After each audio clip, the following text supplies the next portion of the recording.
Well done Ali तरीन।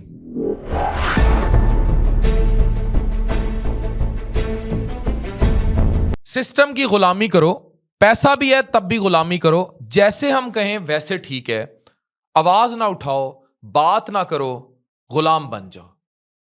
अली तरीन की ये वीडियो देखिए। हेलो फ्रेंड्स, अस्सलाम वालेकुम। हमारी फेवरेट पीएसएल मैनेजमेंट ने मुझे एक लीगल नोटिस भेजा जिसमें वो कह रहे हैं कि अगर मैंने अपनी तमाम बातें जो मैंने पीएसएल मैनेजमेंट के ख़िलाफ़ की हैं वो वापस ना ली और पीएसएल मैनेजमेंट को एक पब्लिक अपॉलजी ना की तो वो हमारा Multan Sultan franchise agreement cancel कर देंगे और मुझे हमेशा के लिए ब्लैकलिस्ट कर देंगे पीएसएल से, ताकि मैं कभी भी कोई टीम ना ले सकूं।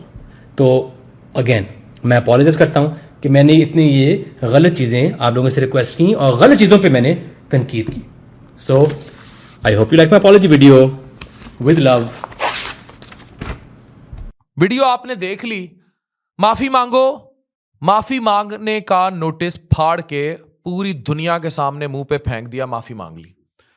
अब अगर आप खुद ये सोचें कि आप इतना सारा पैसा लगाकर बिलियंस की इन्वेस्टमेंट करें और उसके बाद आपकी बात ही ना सुनी जाए और आपको कहा जाए जो हम कह रहे हैं उसको फॉलो करो, तो ये वहां तो हो जाएगा जहां कोई गरीब है, जहां आपके ताबे है, जहां गुलाम है।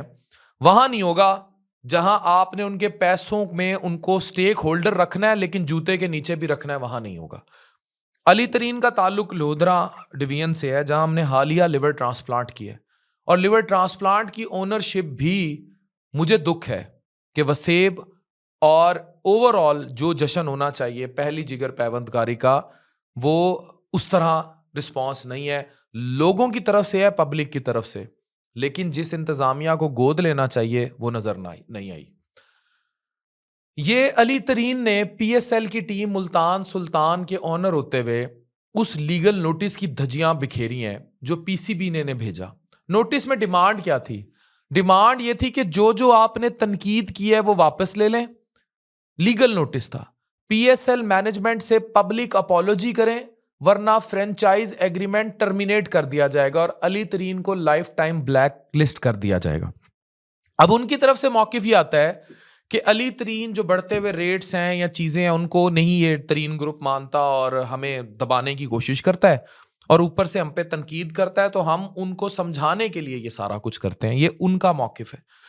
लेकिन इधर अगर आप स्टेक होल्डर की बात ही नहीं सुनेंगे, अब पाकिस्तान में एक वतीरा हो चुका है कि अगर आप किसी शख्स को कोई टास्क देते हैं उसके बाद वो बीच में अपनी धौंस जबरदस्ती से चीज को उस तरह करने की कोशिश करता है जिस तरह जस्टिफाइबल नहीं है, तो होता क्या है? होता यह है कि चीजें खराब हो जाती हैं। अली तरीन ने ये नोटिस लाइव कैमरे पर फाड़ दिया। अब ये नोटिस नहीं फाड़ा, ये निजाम में हर उस चीज की फाड़ दी है जो निजाम में धौंस जबरदस्ती से चीजों को हाईजैक करने की कोशिश करती है। मैं पीएसएल को बेहतर बनाने की बात करता हूं, यह कोई जुर्म नहीं है। और पीएसएल अगर बेहतर नहीं होगी तो वही कुछ होगा जो इंडिया वर्ल्ड कप में पाकिस्तान की क्रिकेट टीम के साथ करता है। हम हमेशा कहते हैं राफेल गिरा दिए, मैं भी यही करता हूं, और हजीमत बचाने के लिए हम क्या करें, लेकिन क्या हम सिस्टम के अंदर की गलतियों को नहीं मानेंगे कि आपकी क्रिकेट टीम कैसे परफॉर्म करती है और उसका जो नर्सरी है वो आपके इन होम ये पीएसएल के टूर्नामेंट है। अगर उनके अंदर सियासत है, करप्शन है, अकरबा परवरी है, तो सिस्टम कैसे चलेगा? मैं माफी फैन से मांग सकता हूं, करप्ट सिस्टम से नहीं। अली तरीन उनके एतराजात हैं कि फ्रेंचाइज रीबिडिंग ओपेक है, फ्रेंचाइज राइट्स को दोबारा बेचने रिन्यू करने का जो प्रोसेस चल रहा है वो खुला, वाजे और ट्रांसपेरेंट नहीं है। कहता ठीक है पैसे दे देता हूं, करते हैं, लेकिन नजर नहीं आ रही क्या कर रहे हो। यानी रूल्स और क्राइटेरिया पब्लिकली नहीं बताए गए। पाकिस्तान में अक्सरियत चीजें पब्लिकली नहीं बताई जाती और बैकडोर डील्स होती हैं, मैरिट की धज्जियां बखेरी जाती हैं। एक सिंपल स्कूल टीचर से लेकर एक सरकारी अस्पताल में डॉक्टर, क्लर्क, चपड़ासी की कोई भी दफ्तर दाखिली तक, उसको उसके ऑर्डर्स निकालने तक हर चीज करप्शन है।